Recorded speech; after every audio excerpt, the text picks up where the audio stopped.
Okay mga papi. So ayun na muna mauuna. Ayun ang sinisimulan na ni parang Raymond tanggalin. Tapos sunod na ilalagay natin is itong chain set. Yan na, gold yan mga papi. Yun, gold. Tapos sa sprocket naman mga papi, sa rear natin is 40, 47, 13T, 47.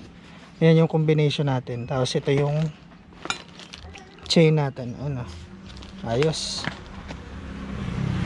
So tignan natin yung magiging performance ng motor after nating makabit yung clutch assembly, tapos itong sprocket assembly natin mga papi.